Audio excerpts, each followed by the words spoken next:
Good evening and welcome to Q&A. I'm your host, Simon Barrett, and in this programme today we'll be discussing Brexit.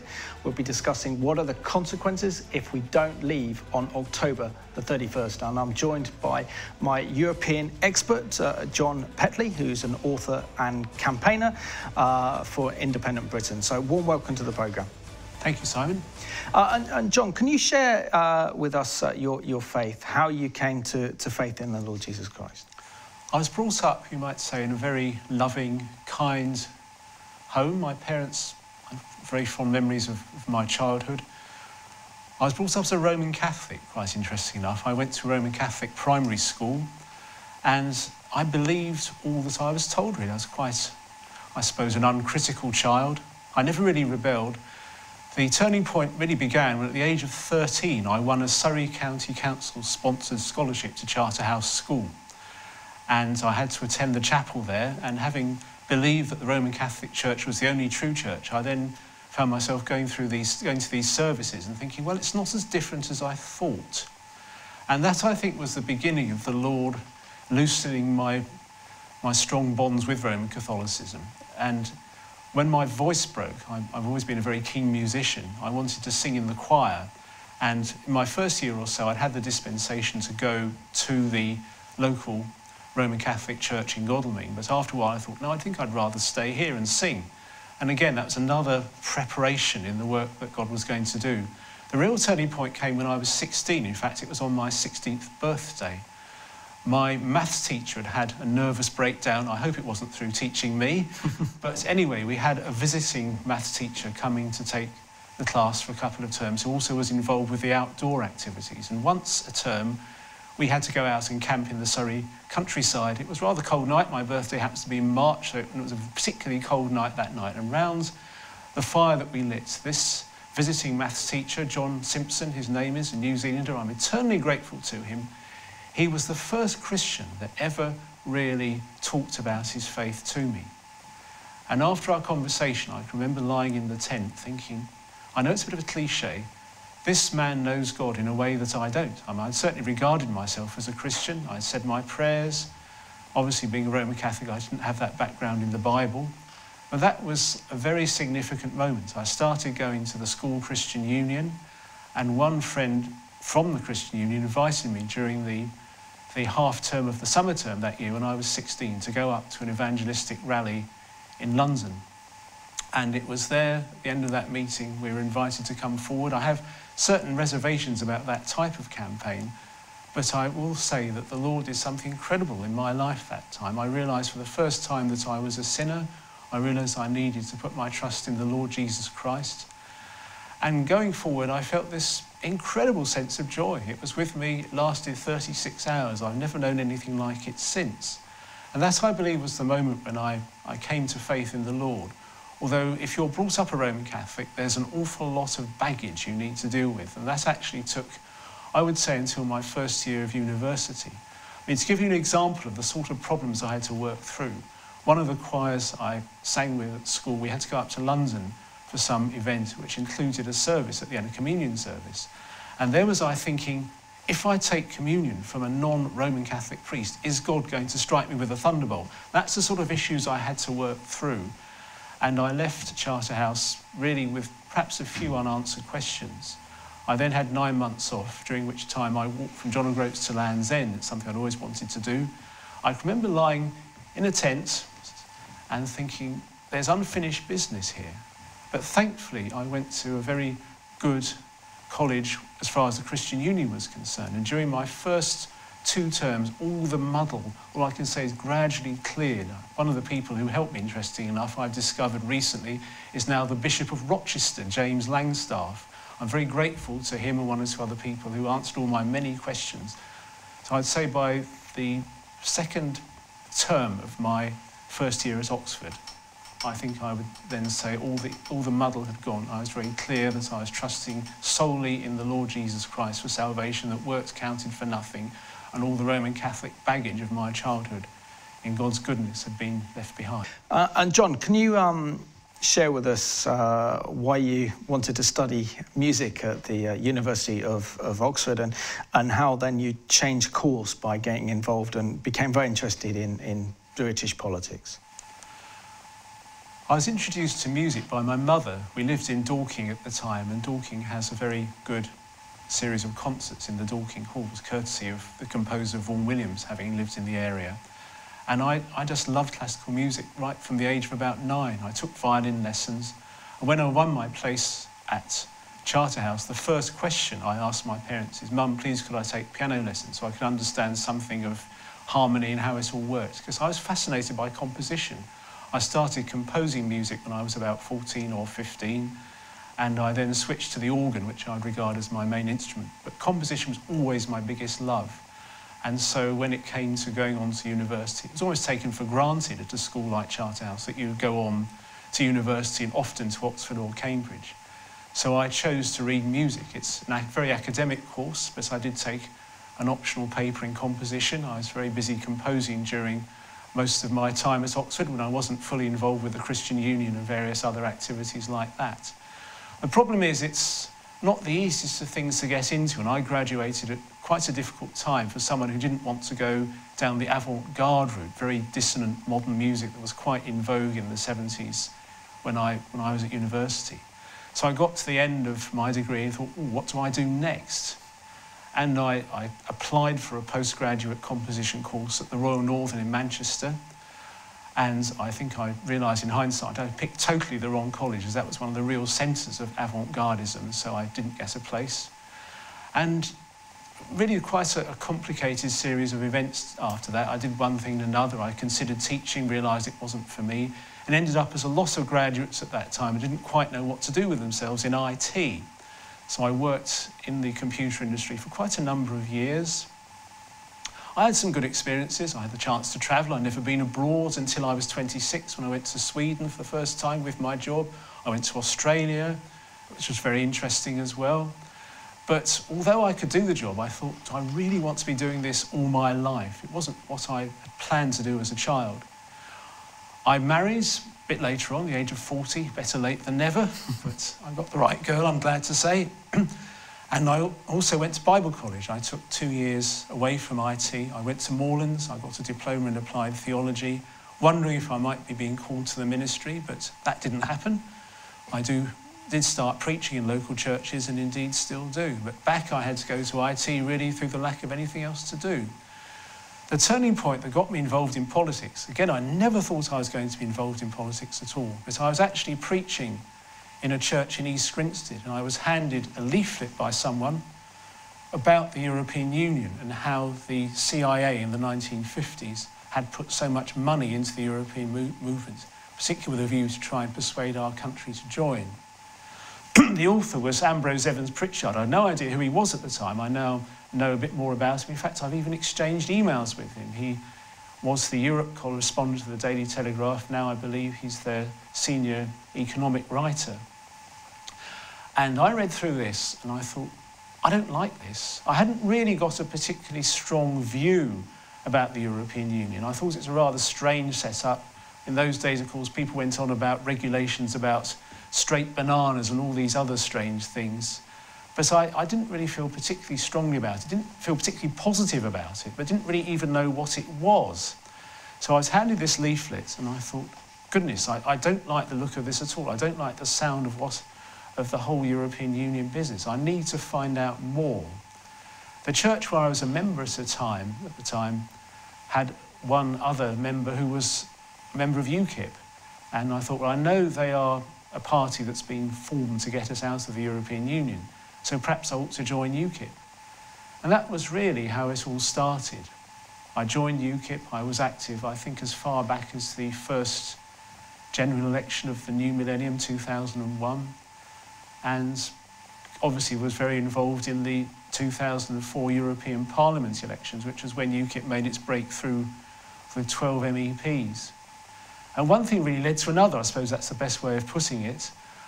I found myself adopted as the Parliament's candidate for the 2005 general election in Lewes, which is not too far from where I lived at the time. I lost my deposit. I worked very hard with lots of other people helping me. We're quite a small branch, but they worked very hard, but I'm afraid I lost my deposit. I have one particular interesting memory that might be worth sharing, because it's quite amusing in a sense. All sorts of people held meetings and had the candidates, and one of them was a church in Seaford, and we all had to give our little talk, and then there were various questions put to us. And then at the end there was a final couple of minutes slot. And I thought, well, I've really said everything I want to say. And so I thought, how I shall end this is I shall read out a hymn of national repentance, which I did. And the candidate who came after me, I won't say which party she was from, but she wasn't clearly a believer of any type at all. And after I read this very strongly worded hymn, she just didn't know how to follow it. It was quite amusing. She just was completely lost for words after this hymn that I'd read out. But anyway, as I said, I didn't do terribly well. I think like a lot of candidates, I lost my deposit. But from that, I ended up working for 2 years in the European Parliament.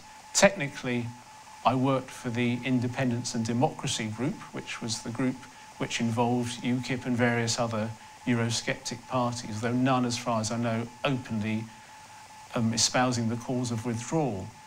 But essentially, I did work for UKIP, and I had 2 years out there. And John, you've written a book called Top 10 Reasons to Leave the EU. So very, very briefly, can you tell us what those 10 reasons are? Goodness, can I actually remember off the top of my head? That's quite a challenge in a way. I mean, this book came about through a friend I knew who was in publishing. He actually suggested I did it, and for one reason or another, it didn't turn out to be him that published it, someone else did it. But the reasons, certainly, obviously, top of the list was our national sovereignty, that we should become once again a nation state, that we should, in other words, join the rank of normal nations in the world. I mentioned our legal system. We have a very different foundation to our legal system with English common law than the majority of European nations, and certainly that's one of the driving factors behind such laws as our common theory, the corpus juris, which they're trying to set up as a foundation of European law. Lots of safeguards in common law that our neighbours don't have.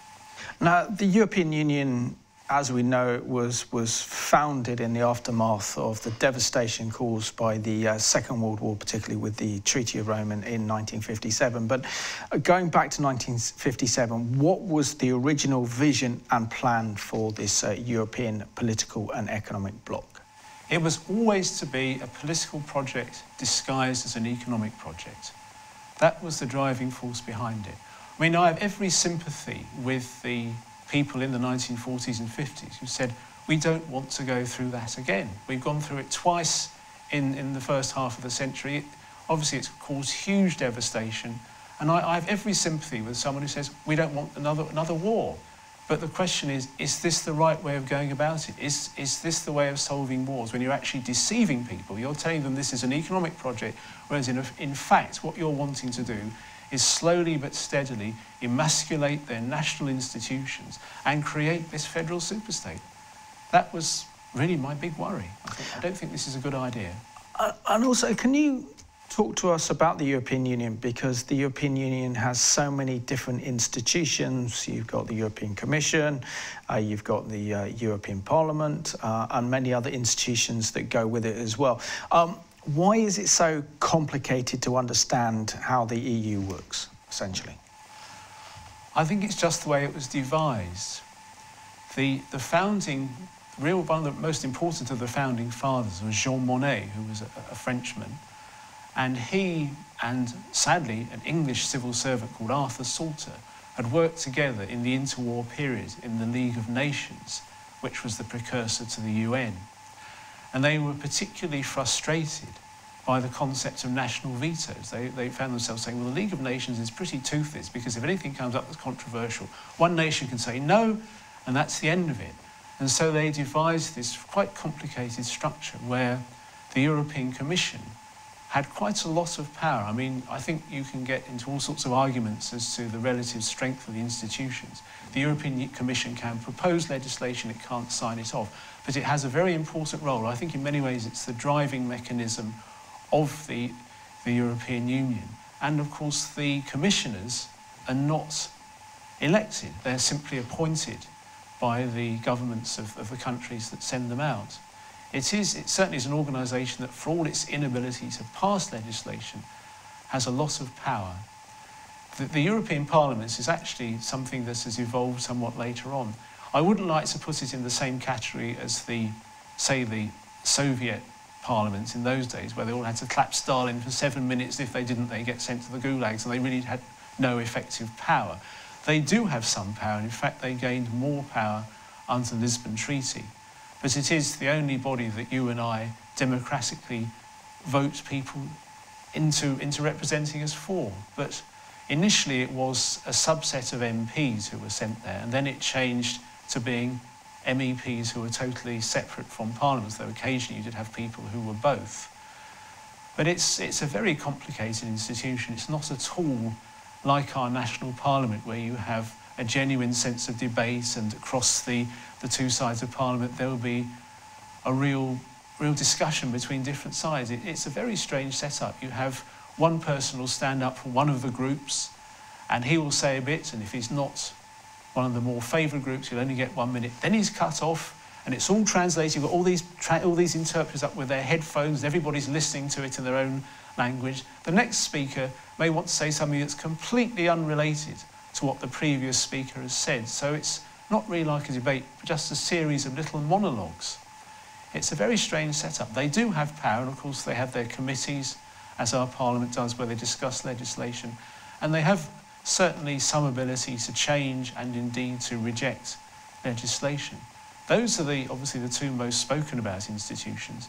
There's also the Council of Ministers, which is where people who are sent as their representatives, it might be foreign ministers, it might be, sometimes of course it's the prime ministers, the so-called summits, and they have a lot of power. They actually agree and sign off the legislation if it's rejected. This is of course where the national veto thing comes in, and how they've been gradually reduced. If a European, say a leader from France or the UK or Germany says we don't want this, they can actually say no and reject it. But obviously there's been fewer and fewer instances where this can be done because of the growth in the various treaties of qualified majority voting, which is the so-called loss of veto. So let's have a look now at this news report that tries to tell us all about how the European Union works. You have heard about the European Union, but what about the European Commission? Or the European Council? Or what about the European Parliament? Yes, the EU is a very complex system, so complex that even the former US Secretary of State, Henry Kissinger, reportedly once asked, "Who do I call if I want to call Europe?"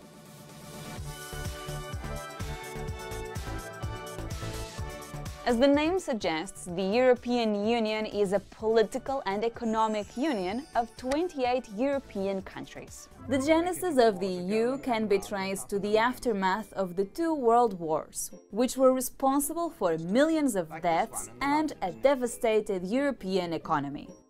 In 1958, 6 founding countries, Belgium, Germany, France, Italy, Luxembourg and the Netherlands, came together to form the European Economic Community. The idea was that with increased economic cooperation, they would be less likely to be drawn into conflict. What started as a purely economic partnership has evolved over the last 60 years into other policy areas too. These include security, climate and foreign relations. To represent this broader remit, the European Economic Community became the European Union in 1993. So, how does the EU work? Well, one big thing to note is that there is no single leader of the European Union. Instead, its responsibilities are spread across 7 institutions. But we are going to focus on the 3 main ones: the European Commission, the European Parliament and the Council of the European Union. Let's start with the European Commission. This is the engine room of the EU, the executive body that proposes new laws. Every member state has its own commissioner, but they're supposed to be politically independent, bound by a promise to represent the interests of the EU before their home countries. Each commissioner is in charge of a specific portfolio, similar to a government's cabinet of ministers. This institution is based in the Belgian capital, Brussels. Now, the European Parliament. It is based here in Brussels, but also in the French city of Strasbourg, where its members meet 12 times per year. This is where lawmakers vote on laws. Presently, it has 751 members of the European Parliament, or MEPs, from 28 member states. However, with the UK's departure from the EU, that number is set to come down to 705. Importantly, this is the only European institution that directly represents EU citizens. Every 5 years, citizens elect their representatives to the European Parliament. Finally, let's look at the Council of the European Union. It's made of ministers from the different EU member states. Ministers with similar roles, whether it be overseeing finance, education or defense, meet regularly to discuss, amend and adopt laws. The Council of the European Union, together with the European Parliament, are the main decision-making bodies of the EU. But don't confuse the Council of the European Union with the European Council. The leaders of the EU also meet in this building for quarterly summits. Discussions here often happen at the highest level, which is why you will see heads of state like the Chancellor of Germany and President of France meeting up in Brussels. Other important European bodies include the European Court of Justice, the Court of Auditors and the European Central Bank. Based in Luxembourg, the ECJ ensures European law is interpreted and applied in the same way across the EU, kind of like the US Supreme Court. Also in Luxembourg is the Court of Auditors. It acts like the Union's CFO, responsible for looking after the community budget. And then there is the European Central Bank in Frankfurt, which sets monetary policy in the Eurozone. Yes, that's right, the Eurozone, not the EU. This is another important distinction. Currently, only 19 of the 28 EU member states form the Eurozone, while the remaining 9 are still using their own national currencies. The EU is a complex political arrangement. Critics say that it will not survive due to the many differences of opinion between and within each country. And with tens of thousands of people across dozens of nationalities working for the EU, its institutions have also been criticized for its bureaucracies and complexities, saying it makes it hard to get things done. At the same time, this arrangement has lasted more than 60 years and has so far achieved its main aim, avoiding war between the neighboring countries. There you go. I think that it goes a long way in explaining how the European Union institutions work. John, talking about Britain's relationship with the European Union, Britain joined in 1973. What were the major factors that led Britain to become part of this European organisation? Well, initially we were very opposed to it. Clement Attlee was under no illusions that it would mean loss of sovereignty, and he said no way. Churchill initially was opposed. He basically said he supported the concept of the European Union, what has become the European Union, but he very much regarded us as a midwife that would help bring it into being rather than a member ourselves. I was picked up on this in the 2016 campaign by my opponent, who claimed that he did change his mind towards the end. That may have been true, but certainly in the founding period in the 50s, he was definitely opposed at that time. Things changed, a number of things changed in the 1960s. Certainly the Conservatives were the more pro-EU of the two main parties. Macmillan was very keen for us to join, but he realised that the whole idea of losing our sovereignty was going to be very unpopular. So he had to play it very carefully. I mean, the Conservatives were accused a lot in the 1960s of talking very enthusiastically when they are over in Europe talking to the existing member states, but very much playing it down when they got home because they knew it was going to be very unpopular. In the 60s, of course, we were a little bit at a loss as to our position in the world. I think it was Dean Acheson, the US Secretary of State, said we'd lost an empire and failed to gain an alternative role. I can't quite put those into his exact words, but something on those lines. We're sort of rather looking to find a new place in the world. And the EU seemed to offer a good opportunity for us. Certainly on the trade point of view, The economies were growing at the time, and we were very moribund. The 60s and the 70s, of course, being the days of lots of union unrest and three-day week and that sort of thing. Our industry was not really going through a very good time.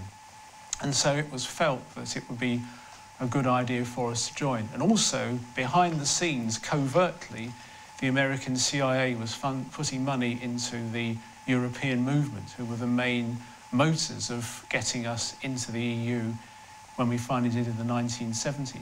A lot of deceit had to be used. I mean, I have heard people say that Edward Heath never admitted that there was going to be any loss of sovereignty.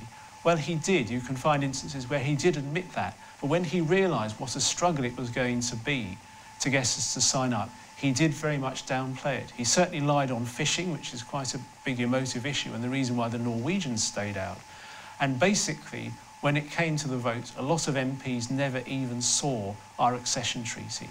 It took a lot of pushing and shoving to get a very reluctant UK to join the EU when we finally did in 1973. So why has our relationship with the European Union been so difficult and awkward, and why is it that Britain, being an island, doesn't really feel the same affinity such as other European countries, like the French completely adopt the EU, Belgium, Holland, those countries completely embrace the European Union, and obviously Germany being the driving force? I think there's a number of reasons. I think one of them is our history. I mean, the very fact that we haven't been invaded since 1066, I think does affect our mindset quite a lot. We've done very well as an independent nation.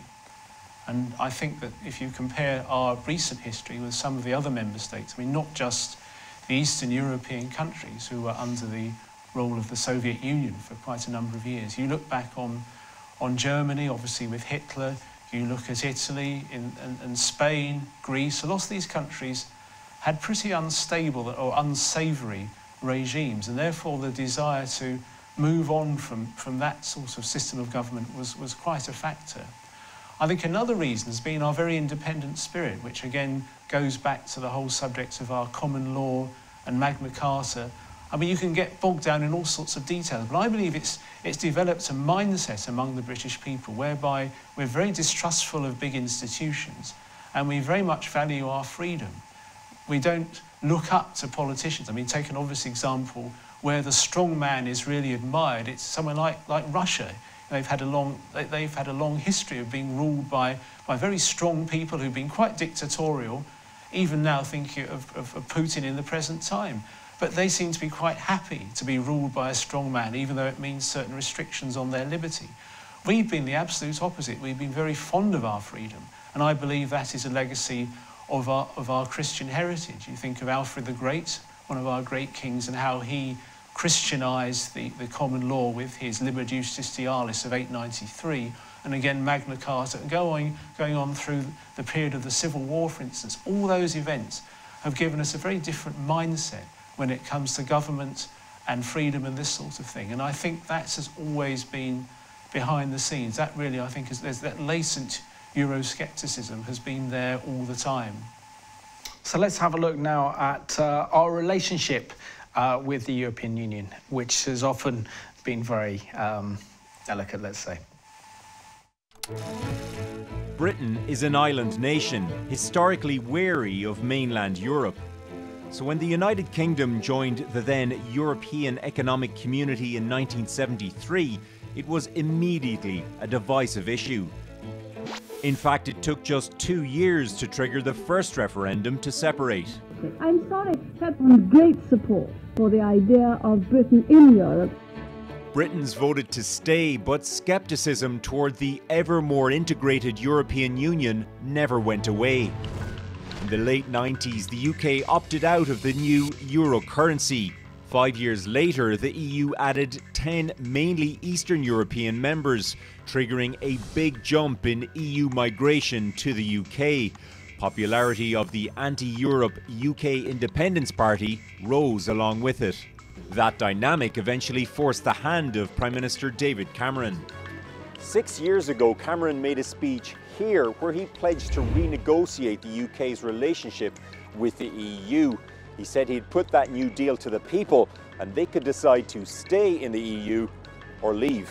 I think it was going to have to happen at some point, but you know, I think it was certainly called primarily for reasons of party management, and obviously, yeah, he was under huge political pressure from within his party and from outside the party to call that referendum. A big thank you. June the 23rd. There's another 12 weeks to go. Cameron campaigned for the UK to remain, but a large number of his troops drove the other way, with immigration at the centre of the bitter debate. Let June the 23rd go down in our history as our Independence Day! Leave won with 52% of the vote. The problem was no one, including the outgoing Prime Minister David Cameron, had defined what Brexit meant. Brexit means Brexit, and we're going to make a success of it. It would be 6 months before Cameron's successor, Theresa May, finally set out her vision of Brexit. Thank you, Mr. Speaker. What she did was she defined Brexit as what we now think of as a relatively hard Brexit. And that was what Eurosceptics in her party want. And she basically gave them their kind of wildest dreams. And then they've held her to that. And that's caused her huge problems. Speaking here at Lancaster House, she detailed her 12 goals for Brexit. The problem was 3 of those so-called red lines conflicted with each other, and those undeliverable goals would come back to haunt her. First of all, May said she wanted the UK to leave the EU customs union and go out and make its own trade deals with the world. Secondly, she wanted to keep the Irish border, or the UK's future EU border, open. And thirdly, she wanted to keep Northern Ireland fully aligned with the rest of the UK. 2 of those might be doable, but not all 3.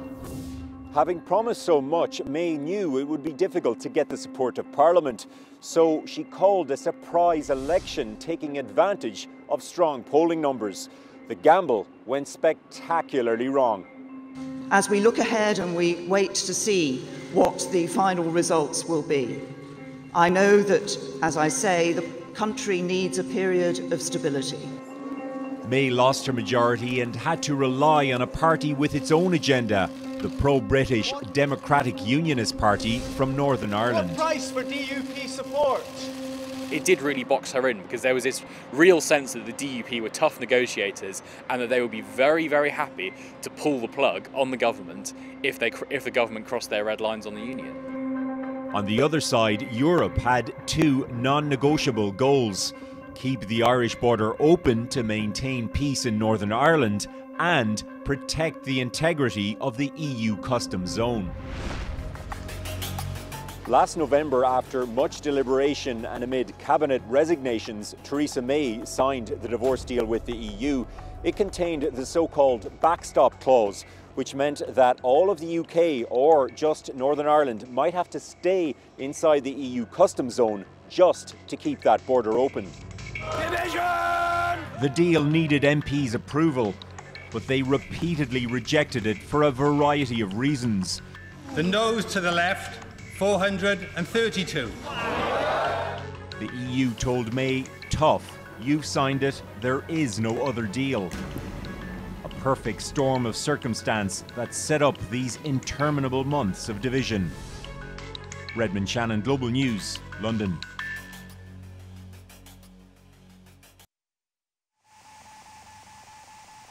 And that's a very, very good analysis to understand where we are now in terms of the Brexit process. John, now the 2016 referendum that we all had, that you were very much involved with and had a big part in, was a clear indicator that the British people voted to leave the European Union that referendum, to the extent that the No campaign didn't have the apparatus of government behind them that the Remain campaign had, led by David Cameron. Why do you think the British people decided to leave the European Union? I don't think either side covered themselves in glory in the actual campaign. I'd be the first to admit that, at least not the official campaign. I think it's just a case of the slogan, taking back control, really resonated. As I've mentioned, we still have much less deference towards bureaucracies and big government. and the idea that quite a lot of the decision-making that affects us in our day-to-day lives is actually determined not by anyone we voted for, but by all these people out in Brussels, I think really resonated. And I think it's amazing that we won when you consider the odds were stacked against us. Cameron deliberately went for a short campaign because he could see that there was division within the Leave camp. The two main groups contending to be the official campaign, leave.eu and vote.leave, were at loggerheads with each other. And I think he also realised that the longer we had to make our argument, the more likely we were to find that they resonated with an increasingly large number of people.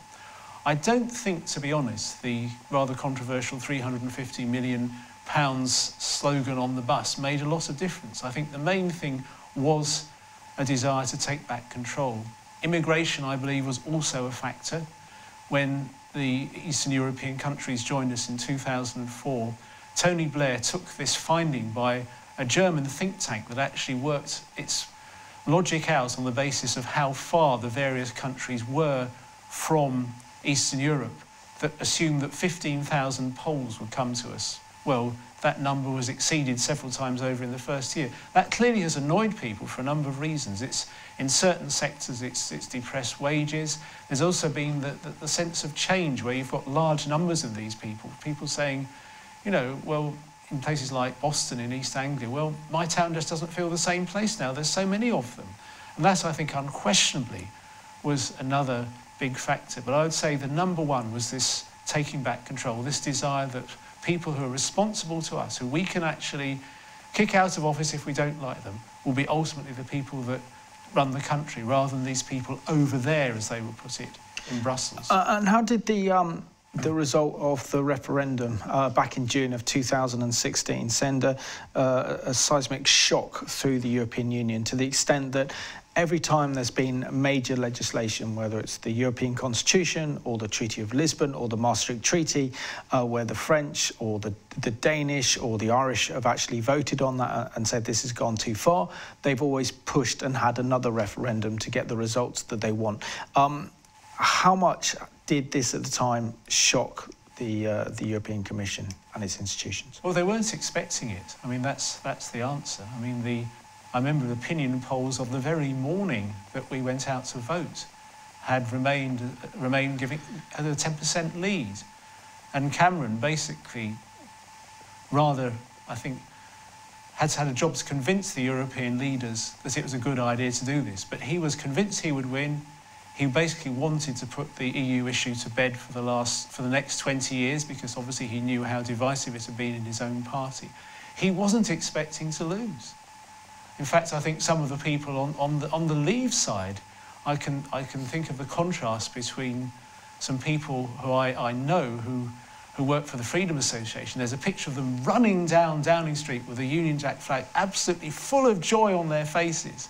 And yet some people in the official Leave campaign, including, dare I say it, our present Prime Minister, the look of almost disbelief. Oh, we've won! You know, we weren't expecting to win. So considering that the whole point of the referendum was to put the issue to bed, you can imagine that across the water, people were shocked and horrified. It's sort of like, oh dear, is this going to undermine the whole European project? There's very much a closing of ranks after our vote, because they were just so stunned. People, they cannot get it into their mindset that some people actually don't like the EU. They cannot believe that the majority of those that voted actually wanted to leave. They couldn't get over it. And also, what are the spiritual aspects of this? Because so many Christians oppose our membership of the European Union, primarily because they see that the future United States of Europe is described in the book of Daniel and the book of Revelation as being the last empire and which the Antichrist comes forth. How much would you say that played a part in the thinking behind so many Christians of why they voted to leave the EU? I haven't come across many people who would quote the book of Daniel or Revelation as their reason for voting. I mean, my explanation as a Christian as to why I support us leaving goes back to Genesis chapter 11 and the Tower of Babel. Now, we read about Nimrod, that he was a pretty unpleasant person. And obviously God coming down at that time and creating the different nations with their different languages was seen as an act of judgment, which it was. But as so often when God works in judgment, there is this element of mercy. And in creating the different nation states, God made it much harder for there to be a second Nimrod. You've got this problem of language, for instance. I mean, you think of the Soviet Union. They never, to the end of the Soviet Union, really were able to understand what was going on in Estonia. They simply couldn't find enough people that spoke Estonian. It's such a strange, difficult language. And that, I think, proves the point. In creating the different nation states, God has given us a natural restriction on the ability of tyrants to exercise their power over a vast area. And I believe that I think is a good biblical reason. The nation state is God's gift to us. And I think also we, as I said, we have been so favoured as well. I mean, it's almost like to join the EU is to throw back the many centuries of God's mercy to us back in his face. We have been so favoured as a nation. And I think that to me was probably more of a factor than any consideration of whether the EU is indeed prophesied in Daniel or Revelation, certainly among the Christians as I knew. And John, many of those who voted to remain in the European Union, even the way that our mainstream news broadcast this issue, they make it an economic issue. It's all about the economy and how financially we as a nation will be worse off for not being part of the European Union. But they don't take into consideration that the EU never remains where it is. It always moves forward and moves one step closer towards their ultimate goal, which is the United States of Europe. So when we look back at this, and when Remainers, also those who support the European Union, if this was part of their consideration to think that this was about sovereignty and liberty, do you think they could or would think differently? I think so. I think, as I said, David Cameron deliberately opted for a short campaign to try and give us the minimal opportunity to explain what the EU was about. I mean, let's face it, until I was given this leaflet back in 2000, I didn't know what the EU was. A lot of people, I would suspect people who voted in both ways still don't really understand what the EU is all about. There's a sort of general dissatisfaction with it, but I think for quite a lot of people, their dissatisfaction with it as a concept, or such as they understand of it as a concept, is perhaps outweighed by the sort of hold on to nurse for fear of something worse. I mean, there's no doubt that Project Fear, and indeed what's come after it, have affected some people. And the fact that we haven't come up with a deal and there is this worry about what no deal is going to mean will result in some people saying, well, dare we take this big step because of the economic consequences? I think there are quite a lot of people who weigh it up purely on an economic factor and say we could really suffer if we leave, even though they may not be terribly happy with what they know of the EU. And John, can you share with us and give us more details about Theresa May's Brexit withdrawal agreement, because you were very much involved in breaking the story of how this agreement was actually dreamed up in Angela Merkel's office in Germany. And it was a joint treaty that was designed by Germany and also Britain as well, to effectively still keep Britain within the European Union, but only kind of Brexit in name. Well, as I watched developments after 2016, and particularly once Theresa May triggered Article 50, I found myself saying, what on earth is this woman doing? She was reputed to have an eye for detail. I knew there was a lot of work being done, admittedly not by the government, because David Cameron insisted that the civil service weren't to work out any sort of exit plan. But a number of individuals had written some quite detailed plans on how we should leave the EU. I mean, one that springs to mind is called Flexit, written largely by Dr. Richard North, who's a veteran Eurosceptic and very, very knowledgeable in certainly a number of areas. And his proposal was that we should actually, certainly as an intermediate stage, rejoin EFTA. In other words, take what's known as the Norway model, at least as our first port of call once we actually leave the European Union. And as I read the announcements coming from the government about what they were proposing, I was thinking, well, come on, sooner or later you've got to realise that this is about the worst possible way of trying to leave. You're not really going to leave us all, you're going to get us tied in. Why don't you go for the EFTA route, which has its critics, I'd be the first to acknowledge that, but it's definitely the lesser of two evils compared with what I saw was emerging from Theresa May and her team's talk with the EU.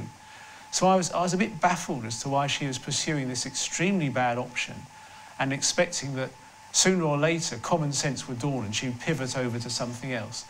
And then I was sent these emails by a contact I'd come across a couple of years ago, who has some contacts that told him things that maybe they shouldn't have done. It's been a sort of favour on a personal level, that basically said that this was a deliberate attempt to keep us as close as possible to the European Union.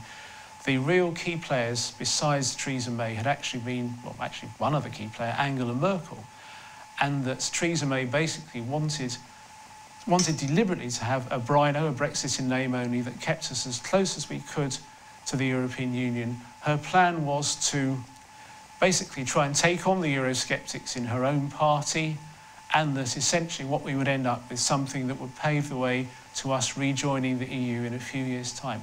I was absolutely stunned, but I thought, well, this makes sense. This is the only possible reason why this lady, who has a name for detail, could be making what I had previously seen as being such a complete mess of the whole thing, that actually her plan was to keep her in.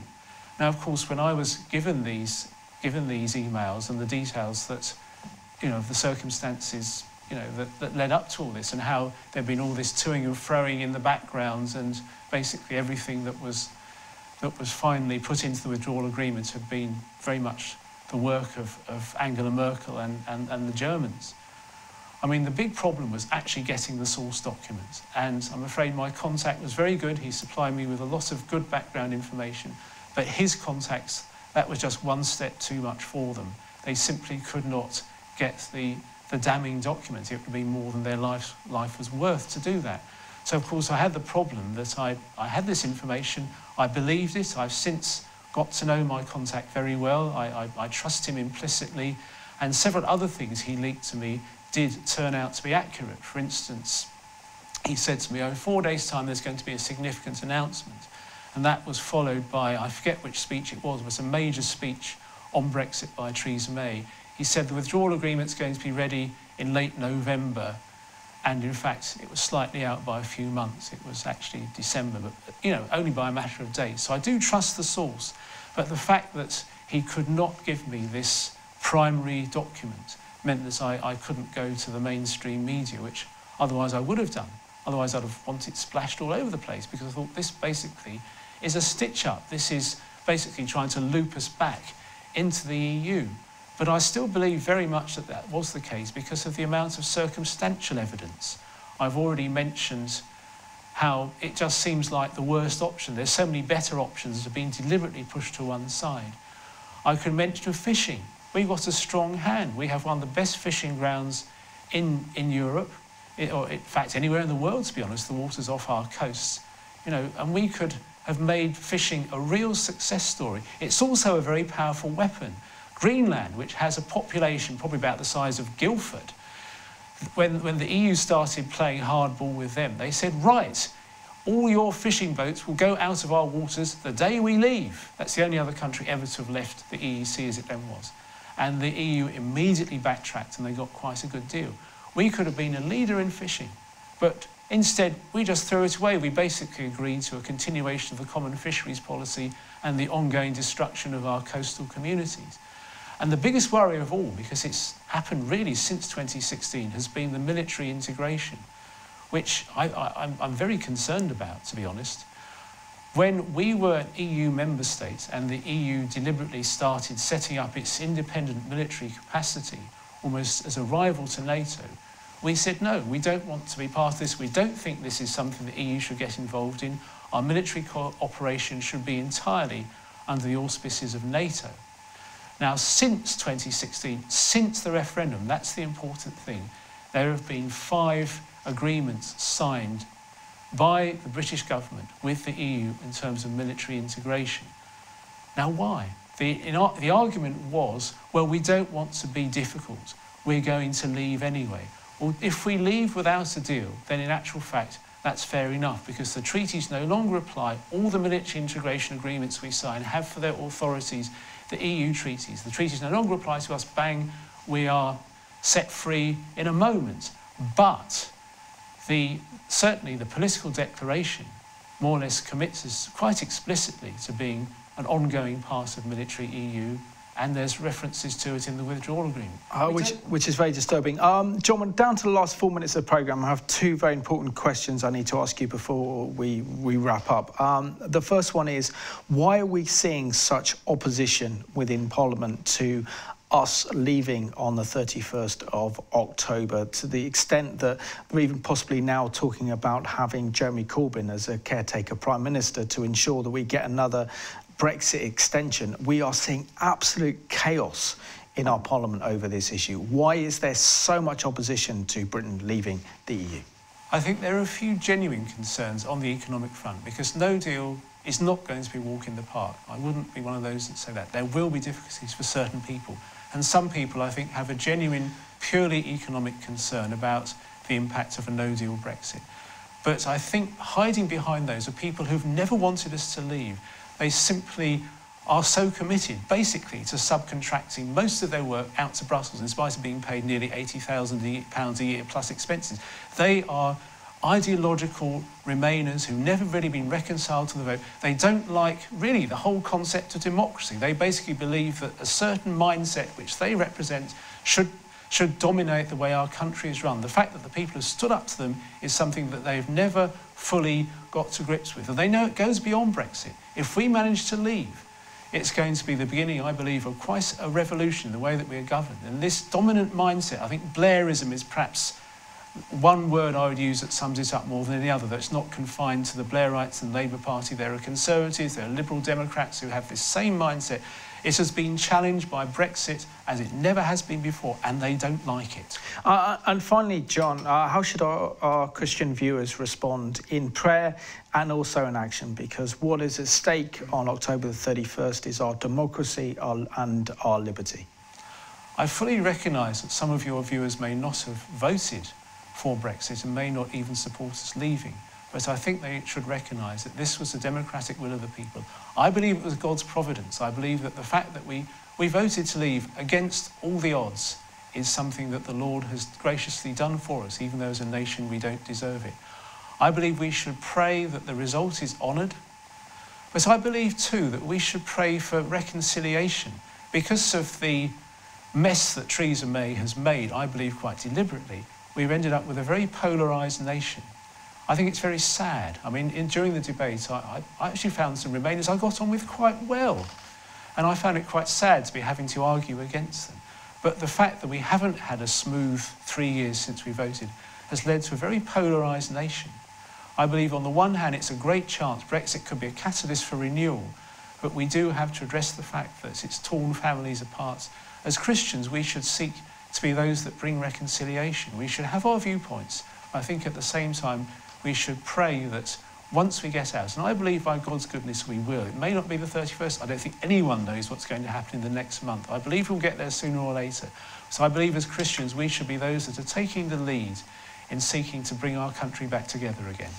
John, thank you so much for being my guest on Q&A, and also for explaining the current political mess that we're in regarding Brexit and leaving the European Union. And I just want to thank you all for watching this Q&A as we discuss Brexit. We have to pray particularly that we should actually leave the European Union on October 31st, because if we don't, our very democracy and our very freedom and our way of life is at stake, and something that we all have enjoyed for generations is potentially at threat. So I want to thank you for watching this edition of Q&A.